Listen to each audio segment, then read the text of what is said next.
I just feel like I've been around the block, ripping up fantasy stock, working around the clock. Look at the view from the top. Researching rookies a lot? No, I just be listening to pods, yeah. One in particular, I'm just a messenger, let me just pass on the rock.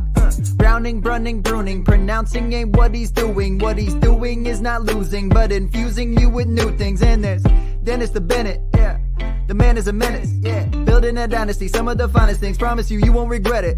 Sly as a fox, cultured in pop. Give him his props. Here is a thought, here is a box, and you cannot compare them at all. So don't even try. Careful with the news, but when you use a take, I take up Tony Fire. I mean Dyer, because anyone else is a huge mistake. Whoa, fantasy round table, fantasy round table, yeah. Fantasy round table. Come take a look at the crown, baby. Hey, fantasy round table, fantasy round table, woo. Fantasy round table. Come take a look at the crown, baby. Go. Hello and welcome to another episode of the Fantasy Football Roundtable podcast. It is Monday. The legal tampering period fired off a few hours ago, and that has resulted in a torrent of news that we are going to get to today. We are also going to get to our top 10 RBs, and Dynasty Matt is not with us today, but he did leave us his list, so I'll be sure to read that off, and then we'll just make fun of it because, no, I'm just kidding. That way you will get all three of our lists. But Dennis, you're here with a fresh look for the fresh new league year. How are you doing this Monday? You know, I'm doing pretty well. It's been a good news day. I'm home. I'm a couple weeks away from spring break. It's daylight savings time. And you know what I did yesterday? I bought a camper. Oh, camper. Oh, summer is once you get, I don't know what it's going to be like for you, but we were just to the point where it was staying light till right about 6 o'clock, and then daylight saving time hits. So now it's staying light till right about 7 o'clock, which just has me all kinds of messed up. It was not great that Sundays, I work Sundays and I have to be in super early. So I had to get up at 4:45 a.m. on Sunday morning. It made for a long day yesterday because the Oscars were on last night, and they are never a short ceremony. They're like a full-length college football game. Well, for the record, that camper that I bought won't be ready to camp in this year. It's going to need to undergo some, let's say, renovation. Well, at least you have more daylight out there for sitting and doing those renovation projects. It's such a project that I've been thinking about calling it Sam Darnold. It'd be a real project if you called it Josh Rosen, though. Right. Well, speaking of Darnold, he is one of the many names we will get to with our news break, but he's not the top of the box.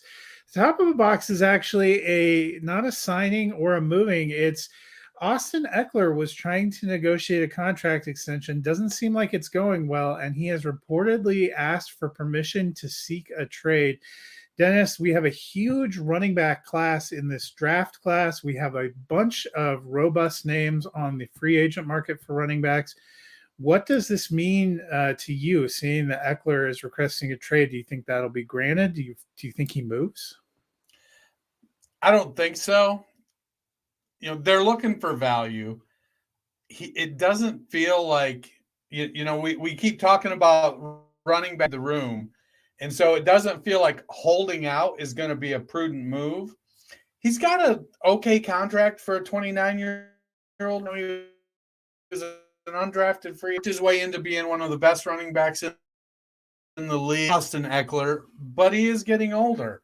And the team probably, they've given him 2 contracts already. So, he's seeking a third, which is, he's been good, so it's completely understandable. But I don't know what he expects to happen in this market other than I want more security. And the Chargers, I just don't know if they're in a position to be able to give him that. They just reworked Mike Williams and Keenan Allen, their contracts, and they both had pretty good extensions. But the running back position is just it just doesn't get the respect that the other that the wide receiver does, that heck even tight end does sometimes. I don't think he'll hold out, in part because I don't think that's going to get him to where he wants to be. Brandon Staley, that seems to be going into this offseason on the hot seat. And so the last thing I want to do is, give up somebody that scores 15 touchdowns a year if I know I'm probably coaching for my job. I like Austin Eckler a lot. I sympathize with his plight. However, I think he's going to be playing in Los Angeles. They may get a deal worked out. Let's let them get through free agency, see what other kind of things they need to work on, and then they may say, "Look, all right, let's take care of you." What are they going to give him? 3 years, 27 million, 25 million? That's 6 or 7 million a year. 27 would be 9, so that's probably high. I feel like he's probably in the 24 to 26 or 27 million range if they do extend him. Like I said, I like him. I don't roster him a lot, so I'm not terribly invested in what he's doing unless he goes somewhere where I do roster somebody. Well, we mentioned it's a fast and furious day for free agency, but as I noted to you off the air, it was a huge running back class. That was probably the most intriguing group of free agents, and we have not seen much movement at all. A couple, guys came back. Breida, as you mentioned, went back to the Giants. Mike Boone went to the Texans, which we'll talk about in a minute. But we aren't seeing a lot of these. 3 running backs got the franchise tag. Other than that, we also have seen now, it's rumored that the Vikings are looking to maybe get out from under Dalvin Cook. The Titans are looking to get out from under Derrick Henry. The Cowboys are not sure what they're going to do with Ezekiel Elliott. I just don't know that there is a great position of strength for Eckler if he wants to try to force some kind of trade, because we haven't seen an incredibly hot trade market for running backs, and we haven't seen an incredibly hot start to free agency for running backs either. I liked his fit in the Chargers, but we also don't know what that Charger offense is per se going to look like. It's possible that Kellen Moore has more designs on a more battering ram style running back, which probably wouldn't be how you describe Austin Eckler. We don't know if we're going to ever see Isaiah Spiller hit the field there, but it certainly seems like if Eckler wanted to force his way off the team, the Chargers have plenty of options that they could look at this offseason. I get it from his perspective and from what he's provided. And like you said, 29, but that's the other problem for running backs. Running back is probably the one of the positions that's least inclined to hold out, especially for a season, because there's such a ticking clock. And we saw, Le'Veon Bell hold out for a season a few years ago, and that didn't pay off for him at all. Kind of was the end of his great run, even though he got a pretty decent contract from the Jets, just didn't pan out. So be curious to see what happens there. We did get quite a few quarterbacks going off the board. Still waiting on news about Aaron Rodgers. There were some flurry of tweets that the deal is done to the Jets. Nothing officially been announced by the Jets or the Packers or Aaron Rodgers, though some Jets players seemed excited. So I'm sure we will have more of an update later in the week. But one of the big free agents that did come off the board is Jimmy Garoppolo, who signed a 3-year deal with the Raiders. Offensive mind in Josh McDaniels that he worked with for a while at the New England Patriots. Do you like the fit there? Yeah, I like the fit because he's familiar with the offense. I don't think he's going to have any issue understanding the mission, which is get the ball to Devontae Adams, and get the ball to Darren Waller. In New England, when Jimmy was there, they had stretches where they had a stud wide receiver. They had great tight ends. It's it's a pretty simple thing. They've got Josh Jacobs. What they need is to shore up their offensive line. What do they got? Colton Miller at left tackle is solid. And then much the rest of the way across the line could use some work. Alex Bars and Jermaine Eluminor, something like that. Channeling my best Matt Bruning there. Their whole right side is free agents. Thayer Munford was a seventh round pick last year out of Ohio State. Brandon Parker, a third rounder in 18. So they got a couple guys might be able to step up at right tackle. We'll see what happens. Dylan Parham, he was a third rounder in 22. So a year of seasoning should help him. And then their center is a college free agent. They probably need to invest in one of the top centers in the draft right now to shore up that offensive line. If they can do that, I think that they're going to be able to have a decent offense. I don't know if they have enough draft capital to invest a lot in the O-line and the defense, because the defense isn't great either.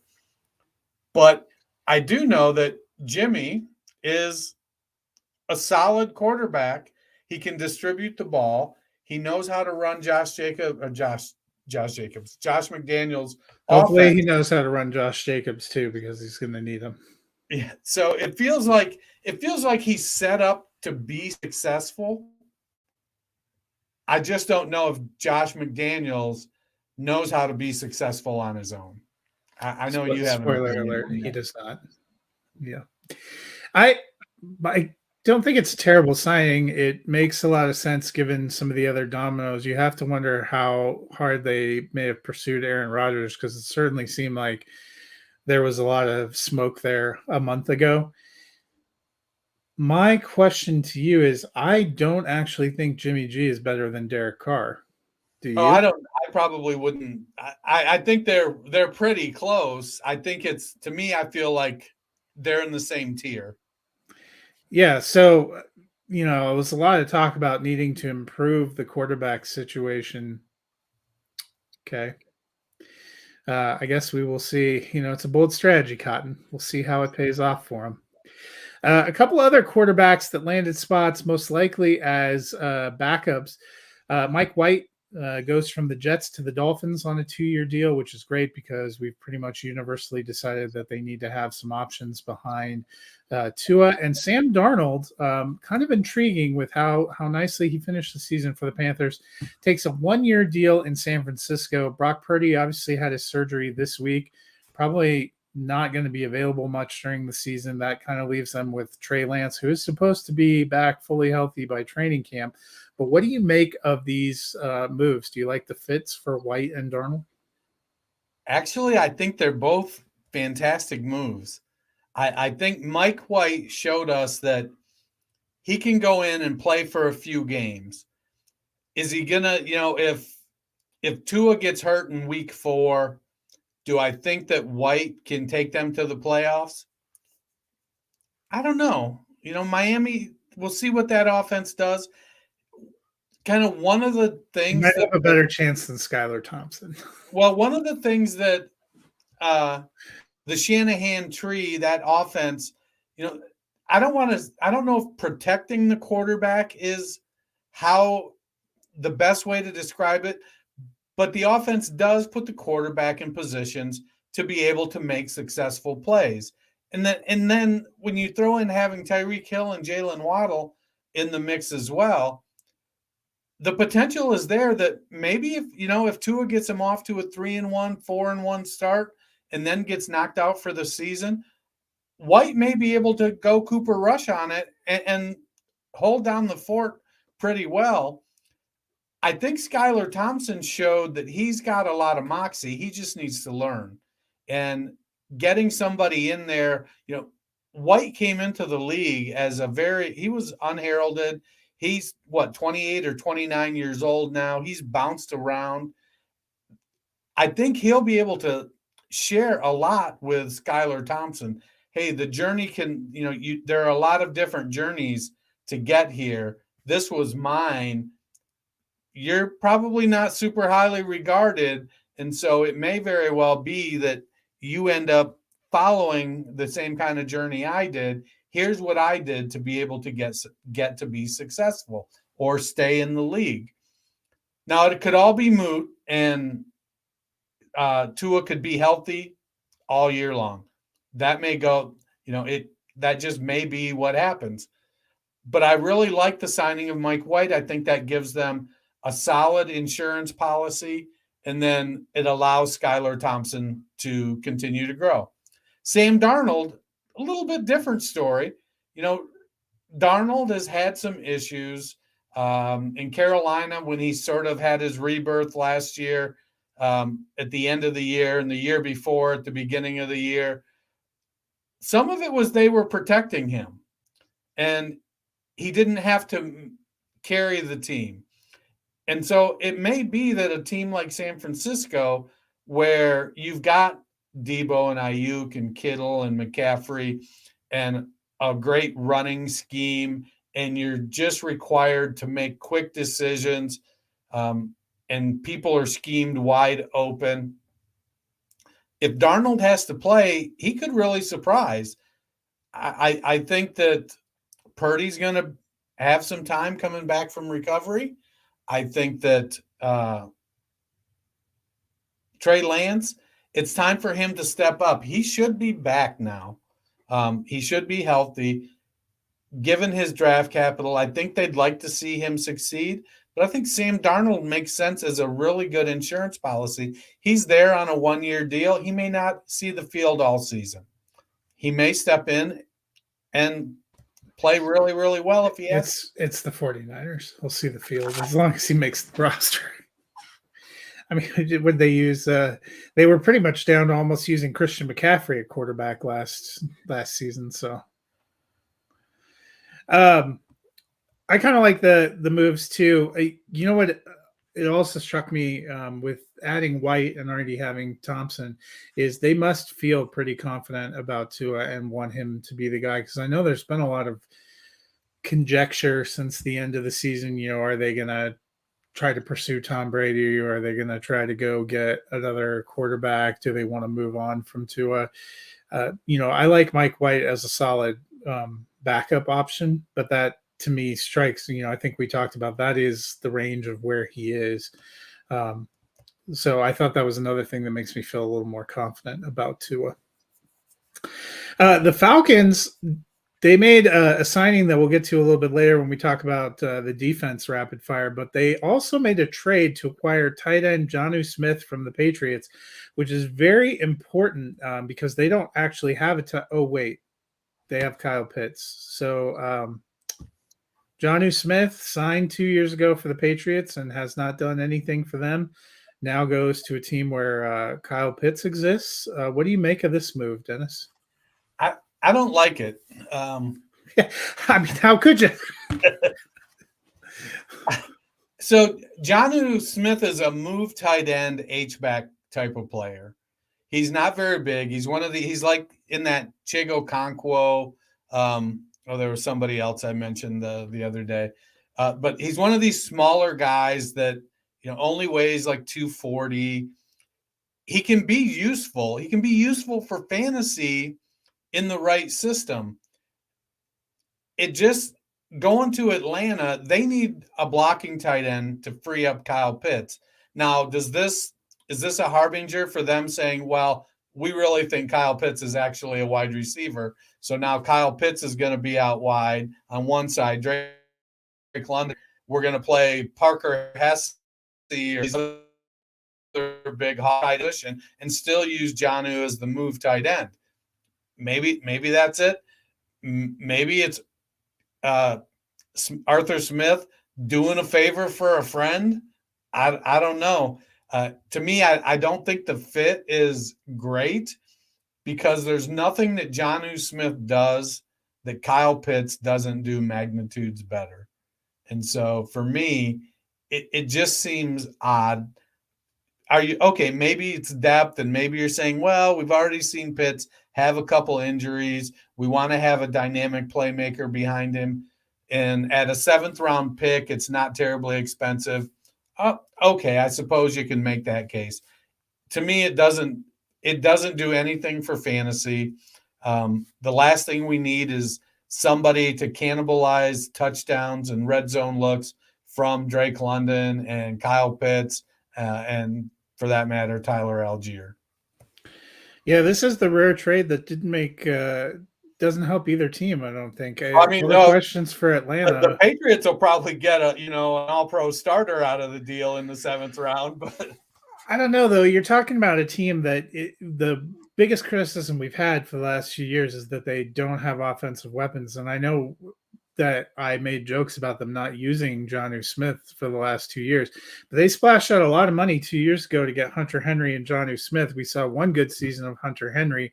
Their complete inability to use any of these weapons continues to be astounding. well, I think that's just the Judge Patricia syndrome going on. That's come to an end. We hope. Your boy Sterling Shepard gets a 1-year deal to come back to the Giants. Are you happy for him? Do you think he can stay on the field? I am happy for Sterling Shepard. I have my doubts about him staying on the field. The Giants need help at wide receiver, and Sterling, by all accounts, was a really, when he was healthy, he looked good in the slot. Was reliable, was getting open. But Wan'Dale Robinson is a younger, almost exact, healthier clone of Sterling Shepard. And so to me, it's a depth play. I think it puts Shepard at, wide receiver 4 territory for the Giants. The Giants need to do some work on their depth chart. They let Galladay go. Darius Slayton is a free agent. They got Isaiah Hodgins there. It seems like they're going to need to bring somebody in now.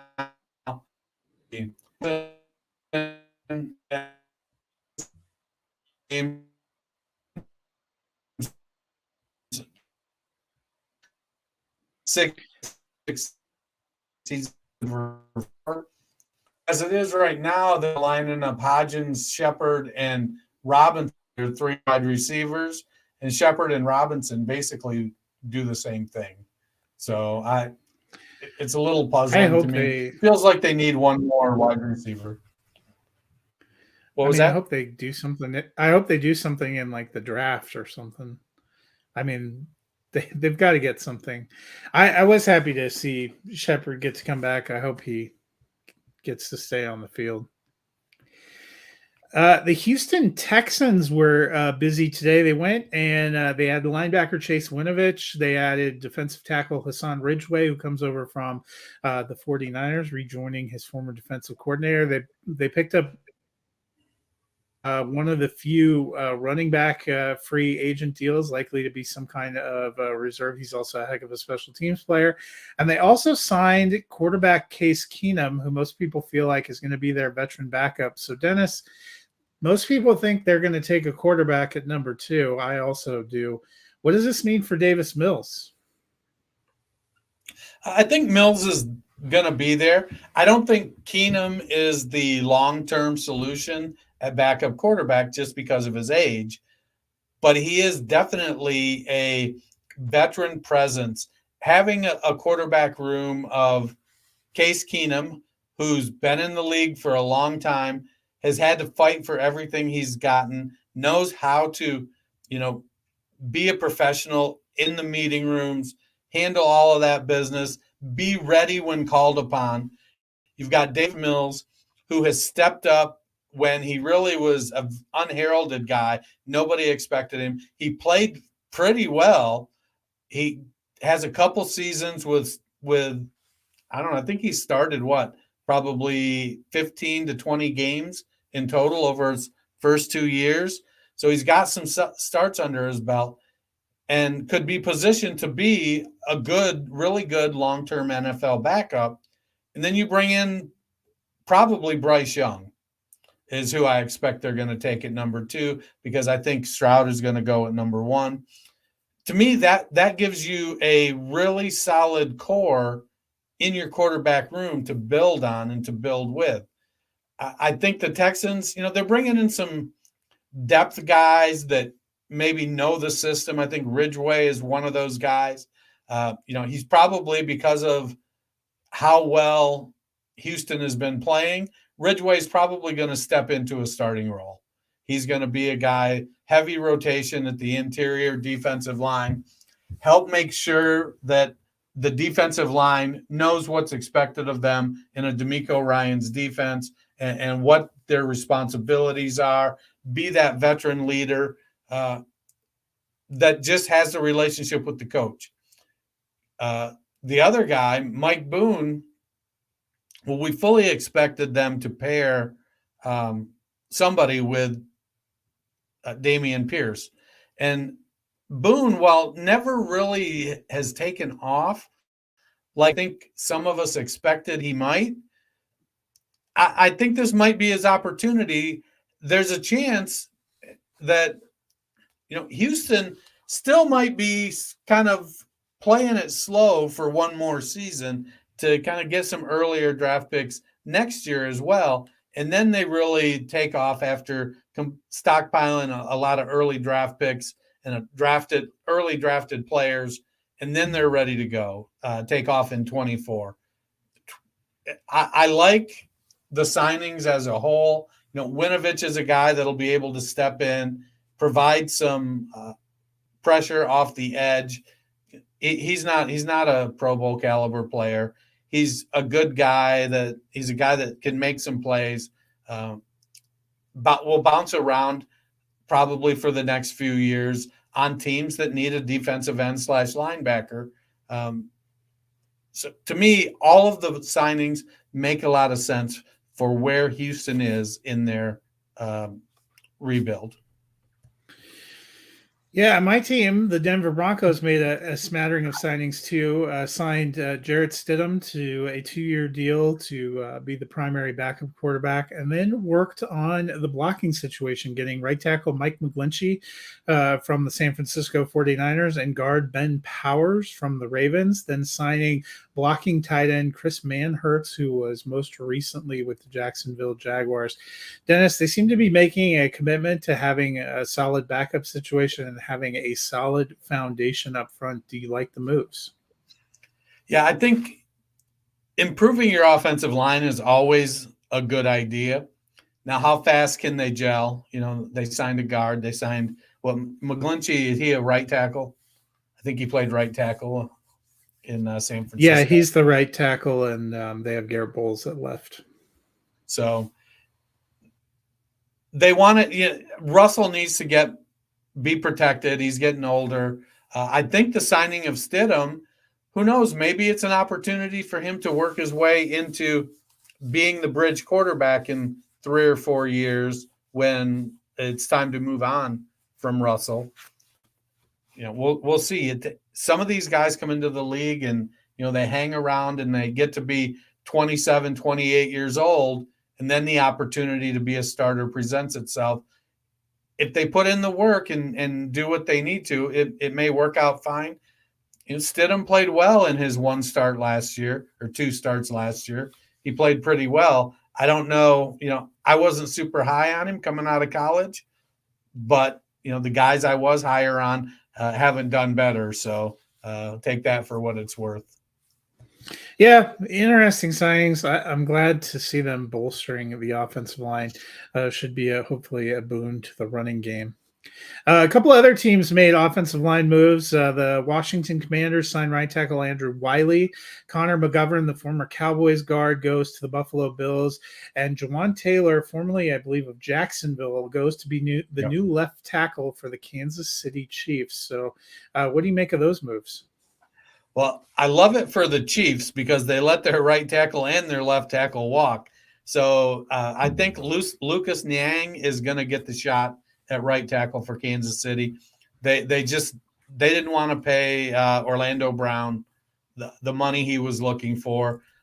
There are several people out there that think Brown is really better suited to be a right tackle. He wants to be a left tackle. He wants to be paid like a left tackle. I think if they paid him like a left tackle and asked him to play right tackle, maybe he would do that. But, the prestigious position on the offensive line is left tackle, and That's, it's what his dad played. That's what he fancies himself. So to let him move on and bring in Juwan James. James was a high draft pick in Miami. He didn't pan out initially, I think. He played okay, just probably didn't match the hype that he came in with, moved on to Jacksonville, and he's really developed into a really good left tackle. So I love that move for Kansas City, because when you pay a quarterback $500 million, the last thing you want him to do is get hit a lot. So they got Creed Humphrey at center. Now they've got 2 new tackles. It looks like they'll be in good shape going forward. McGovern, the Bills needed some interior help. I think that'll be good. It's, I don't know how splashy of a move it was, but the Bills, since the Stephon Diggs trade, they haven't done a lot of splashy stuff. They just kind of keep grinding away, putting people in position to get better and develop. So I like the McGovern. They've had some questionable guards. I think McGovern will be good there. And I think, just to be clear, the tackle that was signed by the Chiefs is Juwan Taylor, not Juwan James. Oh, Juwan Taylor was drafted a second-round pick of the Jaguars in 2019. So he just finished his. They've been throwing around a lot of names today. I think Juwan James is actually still with the Ravens. Is where he is right now. Yeah.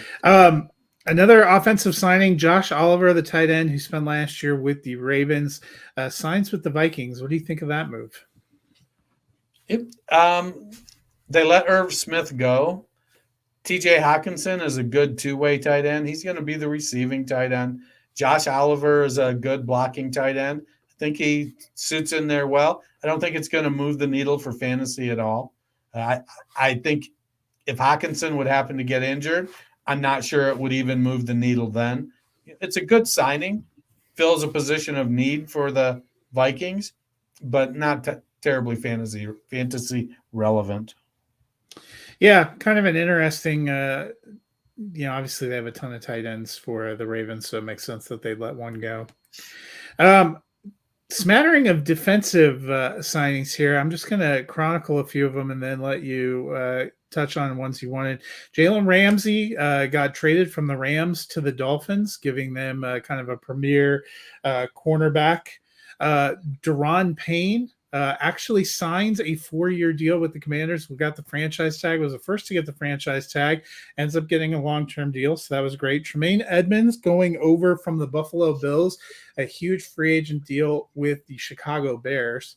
The Cincinnati Bengals lost both of their starting safeties as Von Bell signs a free agent deal with the Panthers, and Jesse Bates gets a huge free agent deal with the Falcons.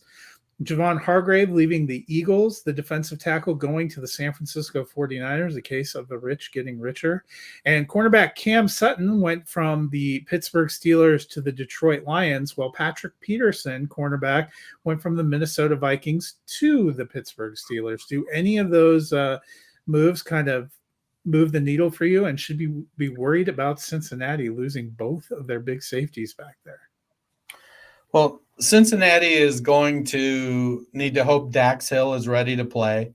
And they're probably going to need to dip into either the free agent safety market or draft somebody. They did re-sign safety Michael Thomas.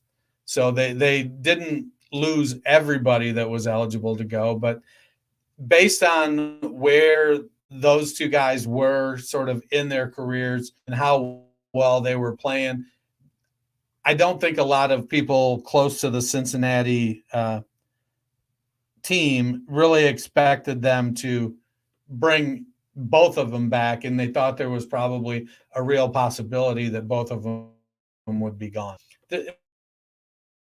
Both of them, they're around 30 years old. To me, I guess you want to bring back your good players, but you have to make smart decisions. And when you set up a salary cap, I don't know if you've played in salary cap leagues in fantasy, but you have to figure out, like, how much money am I budgeting for this position and what does that mean for me? Like, I have a salary cap league right now where I going into the off season here when we start free agency. I have to rebuild my entire wide receiver or running back room because literally everybody's contract has expired, and I'm the defending champion, so I had a good team, but I can't afford to keep all the guys, and they were in the last year. That happens with NFL teams, and so they've got to make tough decisions, and the players have to make the best decisions for themselves. I think both of them landed in nice spots. The Falcons, they're trying to turn it around. Whether they're successful or not is another question. Carolina, they're trying to turn it around. They need playmakers, and I think each team, they need a couple safeties that can make some plays. Hargrave to the 49ers, he had a phenomenal year. I'm curious to watch, like, how does Philadelphia put their defense back together? 8 of their 11 starters on defense were free agents, and they've lost a bunch of them. Not only did they lose Hargrave, Darius Slay has been allowed to seek a trade. Their linebacker TJ Edwards, he also signed with the Bears 3 years, over $17 million to go along with Tremaine Edmonds, whom the Bears signed as well from Buffalo. So, the Eagles they've got some work to do on the defensive side of the ball. I think it's going to be interesting how Howie Roseman handles this. The other guys, Sutton to the Lions, I think he's going to be a good slot cornerback. They need help all over their defense in Detroit. I think Sutton will be helpful there. Patrick Peterson, he was a star when he came into the league. He kind of faded. He ended up in Minnesota, built his reputation back up, has played really well there. It'll be curious to see which Patrick Peterson the Steelers are going to get. Drop off again? Is he going to play like he did in Minnesota and Arizona early in his career? Yeah, there was a lot of big moves. I think it'll be interesting to see how Jalen Ramsey fits. You talked about the Eagles have some work to do on defense. I believe this move of Jalen Ramsey left the Rams with only 2 players on defense that actually played significant snaps. Now, one of those is Aaron Donald, who's pretty good, but the Rams, the cliff came a lot earlier than I think any of us were expecting. And they, speaking of giving people permission, apparently they've given Allen Robinson permission to seek a trade, which sort of made me laugh because I don't know how that's going to work out. But the Eagles have a lot of questions too. The signing on there that caught my eye, the Javon Hargrave to the 49ers, man, they just keep piling up. They already had a pretty intimidating defensive front, so that's only going to help them a little bit more. If they can, if one of those quarterbacks hits and works out for them, they could be right back where they've been the last couple of seasons. Well, we're going to move and transition and finish our dynasty. Yeah, we'll move and transition to finish our dynasty running back look. We still have our top 10 to go.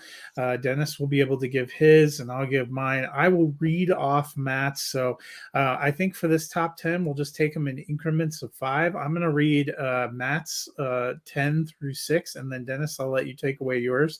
So Matt has J.K. Dobbins at number 10. Austin Eckler, who we talked about, a little disgruntled there, at number 9. I believe it's going to be Najee Harris at number 8, Saquon Barkley at 7, and Nick Chubb at 6. So who are your first 5, Dennis?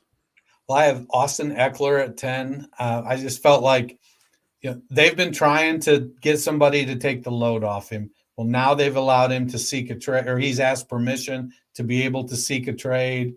Who knows what's going to happen with changing teams? Now, all that being said, that's where I had him before any of this news broke. I like Eckler a lot, but at 195 pounds, 28 years old, the usage he's been getting at some, the wheels have got to come off at some point. At number 9, I've got Nick Chubb. Now, I could be way off on Nick Chubb over the next couple of years if all of a sudden they decide that, hey, we know now that Kareem Hunt's gone, we we did understand you can catch the ball too. If they start throwing Nick Chubb 4 or 5 times a game, throwing to him 4 or 5 times a game, and he starts catching 3 or 4, he could be the RB1 overall without any issues. Saquon Barkley's franchise tag, going back to New York, overall good situation. Hopefully he doesn't get disgruntled with being franchise tagged and they're able to work a deal out for him. I have Josh Jacobs at number 7. I don't know. I might be a little bit low on Jacobs. I like where he's at, but he is on the franchise tag over the next 2 to 3 years. I'm not 100% sure that he's going to stay in Las Vegas. It feels like they maybe aren't working real hard to sign him to an extension. They're just working real hard to run him into the ground and then let him go. And then at number 6, I have Najee Harris. I don't know if we're ever going to see the Najee Harris of his rookie season where Ben couldn't throw the ball more than 7 yards, so he targeted Najee Harris a lot. But I think that at some point the offensive coordinator is going to have to look back and say, yes, Ben couldn't throw the ball more than 7 yards, so that's why he targeted Najee. But to be fair, Najee can really catch the ball and run with it pretty well, so maybe we should do a little bit more of that. So I like Najee Harris a lot. And I think he was a little 23-year-old coming in, so he's probably 26 now, a little bit on the older side, but he's only going into his 3rd year. I think he's got about 3 more good years left in him. Yeah, so for me at number 10, I have Travis Etienne. I really liked what he did when he was given a chance there in Jacksonville last year. I thought he looked good in all 3 phases. It does concern me a little bit that they keep talking about bringing in more running backs. I think he really did thrive with not having a ton of competition. I also wonder if that passing game takes another step forward, if that impacts him. But I like the idea there. It was enough for me to put him up in the top 10 because I think in running backs, if you can get a guy that's going to be involved all 3 downs, that is just a gift for fantasy. And that's what we had for Travis Etienne after about the 3rd or 4th week there last season with Jacksonville. There has to be a reason they took him in the 1st round. There has to be. Number 9, I have Josh Jacobs. You mentioned you might be too low. Matt and I might be too. If you remember, Matt had him at 11. I have him at 9. Last year, we saw him get given the workload that we had not seen prior, and he really thrived under it. I guess before I'm willing to vault him up even higher, I need to see it again because, prior to last year, I felt pretty comfortable having him in the RB2 range. So having vaulted him all the way up to feeling like he's RB9, I think is a pretty giant leap in my mind. I have Austin Eckler at 8. Like the production, he's been the number 1 scoring running back in fantasy 2 years in a row. I don't know if that continues. He is getting older. He's another guy I would say for me is on that outer edge of the 2 to 3 year window that we talk about. Number 7 for me is Nick Chubb. You mentioned, will they realize he can catch the ball? I think another concern for me would be, historically, we have not seen Deshaun Watson throw a lot of passes to a running back. So I'm almost wondering if them moving on from Kareem Hunt is their realization that they're happy with Nick Chubb being a pounder who's going to occasionally get passes because they plan to throw the ball down the field. But I still like Nick Chubb. He manages to have pretty solid PPR value, even without being a robust pass catcher. And then number 6 for me, Saquon Barkley. I like him going back to New York. I think the big challenge, he had a very healthy year last year. Would love to see that happen for him again. I'm going to read off Matt's top 5, and then we will get Dennis's top 5. Matt has Ken Walker III at number 5, Breece Hall at 4. He has rookies in his, so he has Bijan Robinson at number 3. I think Dennis and I probably would have Bijan somewhere in our top 10 if we had merged in the rookies. Then he has Christian McCaffrey at number 2 and Jonathan Taylor at number 1. So Dennis, take it away with your top 5. So I have Travis Etienne at number 5. So I get nervous about his feet, having had the Liz Frank injury and stuff. It does make me nervous. but he has shown that he's a pretty electric runner and he's a good pass catcher. He'll be going into year 3. He missed year 1 with the injury, so it's basically year 2 of usage. He's a young guy, he's healthy, and he's on an up and coming team. Right now, JaMychal Hasty is what they have behind him. They re-signed Hasty, and I think they like Hasty as a backup. I feel pretty comfortable with ETN's volume. Probably the thing that scares me the most is that they've got, Evan Ingram, Calvin Ridley, Zay Jones, and Christian Kirk to throw the ball to, who all have performed pretty well historically, at least recently, except for Ridley was a couple years ago. But he seems to have stepped into their wide receiver 1 role, at least via perception. I have Breece Hall at number 3. Going into last year, Breece was my RB1, but I feel like coming off the injury, Nathaniel Hackett's he's a 2 running back guy. Who knows what's going to happen with their quarterback? It sure feels like Aaron Rodgers, and it kind of feels like we'll find out about that during the McAfee show. My I don't know 3-4-5, 2-3-4 could I wouldn't probably fight anybody if they have their different order. I have Breece Hall at 4 with the fully recognizing he could finish as the RB1 the next 2 years, and nobody would think it's out of line. But I have Kenneth Walker at number 3. Walker is just so dynamic running the ball. And he showed that he's a capable pass catcher. I think he's going to get a little more opportunity. He is going to dominate the running share in Seattle. And I get that they signed Geno to an extension and he had that Cinderella year last year, but I think there's an awful lot of history on Geno that says, we probably saw his best year last year. That's just kind of where I feel I'm at with Geno. So I think that means that we're going to see a little bit more Kenneth Walker running the ball. And that's what Pete Carroll wants to do, is run the ball. Now, other backs will get in there, but Kenneth is going to get the lion's share. If Jonathan Taylor at number 2, as much as I wanted to put Taylor at number 1, I can't overlook exactly what Christian McCaffrey brings to the table. Jonathan Taylor is a big, fast, dynamic runner. He can catch the ball at 2. He just doesn't get the volume that Christian McCaffrey gets in overall touches. And it'll be interesting to see what Shane Steichen does with the offense, how it's structured. Hopefully he doesn't go with this whole Nick Sirianni, I got a running back to use between the 20s and a running back to use from the 20 to the 10 and another running back to use from the 10 to the goal line. Hope a different one, if it's passing down. Yeah. Hopefully Steichen recognizes that Jonathan Taylor should get 20 touches a game. But I still think I have Christian McCaffrey at number 1. I think over the next 2 or 3 years in that San Francisco offense, McCaffrey is going to be a dominant fantasy force. Yeah, so number 5 for me, I have Najee Harris. You are correct. He is older. He just turned 25. So he will be 25 when the season begins. He's got a March 9th birthday. So happy belated birthday out there, Najee Harris.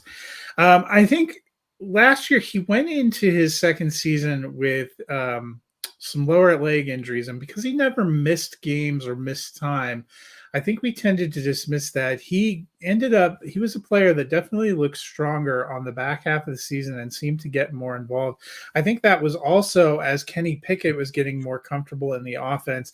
And that gives me hope that we are going to see something a little bit closer to a return to form. His yards per carry were about the same number of rushing touchdowns. He had about 35 fewer carries last year and ends up with about 160 fewer yards. You're right. The receptions dropped off, so that'll be a question to see. His first year he caught 70 something passes, caught 40 something last year. If he can hit that sweet spot for me, somewhere between like 55 and 60, I'll take that. I think the biggest question for me with Pittsburgh this year, can they improve their offensive line, which is going to benefit him and benefit everything they're trying to do as a whole. But that seems to be the question we ask eternally about Pittsburgh. So it's hard to have too much hope. Number 4 for me, Ken Walker the third. I agree with you. We probably did see Geno Smith's best season. More importantly, throughout the history of his tenure in Seattle, Pete Carroll has liked to have a running back and a robust rushing game, and I think they found that with Walker, who kind of picked it up mid-year. He's another player that went into the start of the season a little bit injured, and then ended up getting to take over from Rashad Penny, and he looked incredible when he did. I don't think Seattle looks back. I think Walker is who we hoped he would be. Number 3 for me is Jonathan Taylor, and you know how much I love Jonathan Taylor, but I have some questions. We saw Indianapolis offensive line start to degrade last year. Are they going to be able to work to fix that? I have tons of questions about the Colts offense as they change offensive coordinators, as they literally don't have a quarterback. Are they going to take Anthony Richardson or Will Levis? We think Anthony Richardson might be a project. He also might be something of a runner. We've seen that before inhibit the ceiling for some of these big running backs that are with them. I like Jonathan Taylor's talent. I am not sold on the team around him, and that's what caused me to drop him back, because I think it could take the Colts 2 or 3 years to get back going again, because they, to me, are not in an incredible place. Number 2, I have Breece Hall. I love what I saw from him last year. I think the only question is he 100% healthy when he starts the season? He had his ACL tear in early October, so he should be looking pretty good by the time they start the season in September, but may get off to a slower start. They have all the pieces in place to have a great team, except for I forgot about Nathaniel Hackett, and you made me question everything about my life, because if there's one coach that aside from Josh McDaniels, that I have zero confidence in, it would be Nathaniel one-and-done Hackett. But I guess we will see. If they get a good veteran quarterback like Aaron Rodgers with the passing weapons they have, I think that's going to open up more space for Breece Hall. I think some of the problems last year was no one really took Zach Wilson that seriously as a passing threat when Hall was in there, and he was still able to put up some incredible numbers and really drive that winning streak for the Jets. So I'm hoping for big things in year 2. And then number 1 for me is Christian McCaffrey. It's the talent, it's the ability to contribute in all phases, and it's more importantly the team and the landing location where he went to San Francisco. A good running back is a young quarterback's best friend, and Trey Lance, if you aren't sending bouquets of flowers to Christian McCaffrey every week, I don't know what you were doing. I concur. So Dennis, a couple questions before we get out of here. Obviously, Matt merged rookies in and had Bijan Robinson up in his top 10. When you merge in rookies, do you expect Bijan's going to crack your top 10? Oh, yeah. I probably would have him probably if I were just not knowing what team based on his potential right now, probably have him at 3. Yeah, which is right where Matt had him.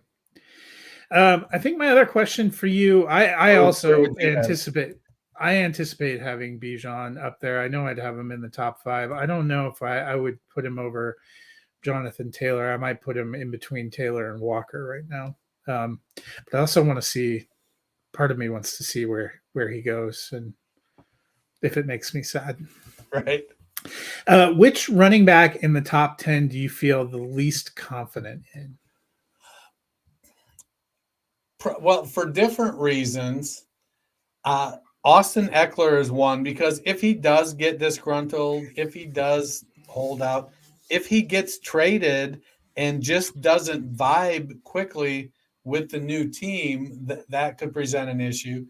I get nervous about McCaffrey. I mean, we can't overlook the fact that he basically missed 2 seasons. He's the poster child for the 200-pound running back. When he was heavily used, he was phenomenal. And then he was broke for 2 years. And then when he came back, he was phenomenal again. I don't go in expecting injuries to happen, but I have to be aware that it could be possible. Um, those two are probably the biggest. Nick Chubb, I could see because he doesn't get involved in the passing game, and they end up using, Jerome Ford or Dearness Johnson in the role where they used to use Kareem Hunt. To me, that would be something that would give me pause there. But probably Eckler and McCaffrey, my 10 and my 1, are probably the two that I'm the most nervous about. Yeah, I thought about this. I'm going to go with Josh Jacobs. And I loved what we got last year. I love the potential. I have noted that I don't have incredible faith in Josh McDaniels. I also, we saw a pretty steady, middling RB2 in Josh Jacobs for his first 3 years, which is part of the reason I think they opted against the 5th-year option, even though I understand intellectually, even though I still think it was a catastrophically dumb move. Last year, they really heavily leaned on him and threw him the ball a lot, and he was great. But I don't know if I'm at the point to trust that volume being there, because in addition to my qualms about Josh McDaniels as a head coach, he also ran the Patriots for a long time, and every time you got confident in a Patriots running back, the guy didn't see the field for 2 weeks. I don't think that's going to happen here, but it's just he, if he gets that volume, he's right there in the top 10. If something fundamentally changes about his role in the offense, I could see him dropping back down to being like a middling RB2. And that's for Dynasty, that's what makes me a little bit nervous. And you're right, it doesn't seem like there's a lot of traction for a long-term deal. So even if he does get that volume for 1 year, then what happens? Does he get franchise tagged again? Does he go somewhere else? And we've seen the running back market is anything but robust right now. So I guess that's thinking about all those things. That's what makes me nervous. I couldn't, based on what we saw and the potential, I couldn't really justify dropping him out of the top 10. But I also don't feel incredibly rock solid about him in my top 10. So if you were in need of a running back and you had, let's say, the 106, how high would you go on this list before you're like, oh, or how low would you go before you're like, oh, I don't want that running back for the 106? My question too is, what are people really willing to deal? Like if I needed a running back and I was sitting at 106, I'd in Superflex, maybe you have an outside chance at getting Jahmyr Gibbs at 106. Probably not. But in non-Superflex leagues, I think you have a 0% chance of getting either of those running backs. And to me, they're still, maybe this will change as we get closer to the draft. But I just had this conversation with a league mate who's trying to pry 101 from me. I have Najee Harris and Alvin Kamara, and I have 101. He offered 103 and 106 for 101. My thought is at 103, I'm not getting a running back. And at 106, I'm probably not taking a running back because I don't think that would be the best value. So if you were sitting at 106 and you could get one of these top 10 backs, I would do it. I would probably also take a shot on J.K. Dobbins, Tony Pollard, or Javonte Williams, who I have at 12, 13, and 14 with 106. When you get below that, like a Dalvin Cook and Derrick Henry, I might get good production for 1 year, but I don't know what happens. And wide receiver, who you would probably end up with one at 106, is going to have a better bet in that 2 to 3 year window, probably. Well, I feel like in one QB leagues, the top 5 are Bijan, Gibbs, Smith and Jigba, Addison, and Johnston. So that puts you with at 106 with guys like Zach Charbonnet, Kendre Miller, Zay Flowers, Josh Downs. I'm trying to think off the top of my head. So to me, it's pretty clear that like Charbonnet right now is my 106. So if I was looking at him versus Ramondre Stevenson, I probably want Stevenson because it's a known. I don't know if you could get Stevenson for the 106. Probably not. Yeah, I actually think one of your better bets might be, and it's just because I've seen the value for him all over the board, is Javonte Williams. He was a pretty clear top 10 option this time last year, and I still think the talent is there, but I have questions about what his role is going to be in the offense, and there's now bigger questions too about health. So it's not a move that's without risk, but that's probably what I would go with, or maybe seeing if you can get a swing for Tony Pollard, because I think Dallas franchise tagging him is a very good sign about how they feel about his role in the offense, and he was pretty lights out last year. I just don't know, and again, maybe Zach Charbonnet I'll feel differently based on where he falls in the draft, but that's none of the beyond Robinson and Gibbs, none of the rookie running backs feel like a great solid lock for production to me. And it's so hard to tell too right now because there are so many openings all around the league, and there are so many quality free agent backs all over the league. I think there's going to be even more dreadful committees than we thought we were going to get before. And that's where outside of that top 10, and who, would it surprise you if the Raiders went and picked up one of these backs to put behind Jacobs as a better threat than Zamir White? No, I mean there's great value at the running back position later in the draft. Late day 2, early day 3 of the NFL draft. I think we're going to see a bunch of guys like, Eric Gray and Chase Brown and guys like that are, they're 5'9", 5'10", 205 to 210 pounds. So they're big enough to play the position.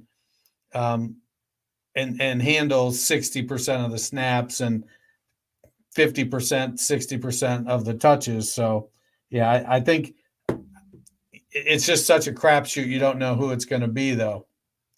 So, yeah. So, what do you think about the trade that I mentioned? So, I'm sitting at 101. It's a one quarterback league. I have Harris and Alvin Kamara, and not really anything behind them.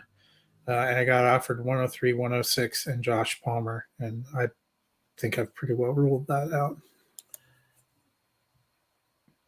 And that's for the 102? 101.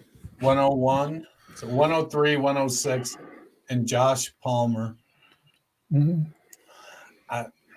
In one QB, I don't think so. I would want to, like, I want a running back and maybe one of those 2 veteran running backs away to get younger at the running back position so that I'm not waiting too long on my rebuild. If I could get somebody, I don't know who they have, but if they have, I might even take like Isaiah Pacheco or Allen Robinson, even Miles Sanders, if I could get them over Josh Palmer.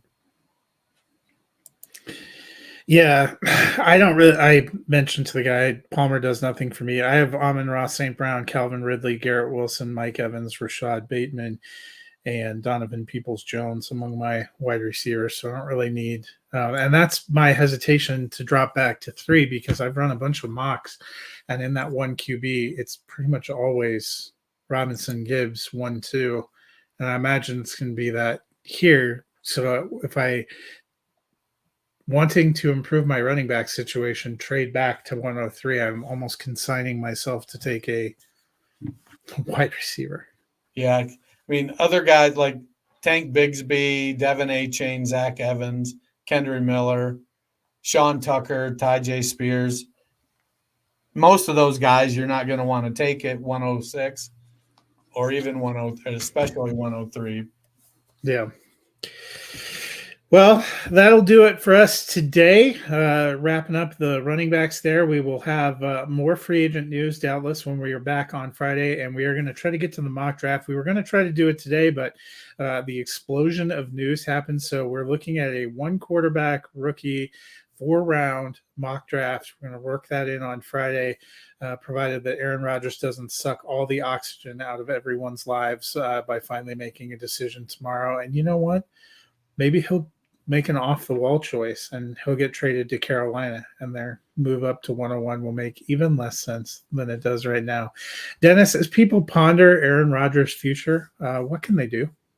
They should go to their favorite podcast platform, button, download, listen, leave us a review.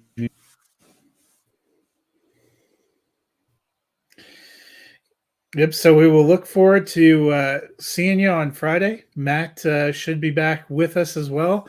Until then, just keep those Aaron Rodgers to the jet stream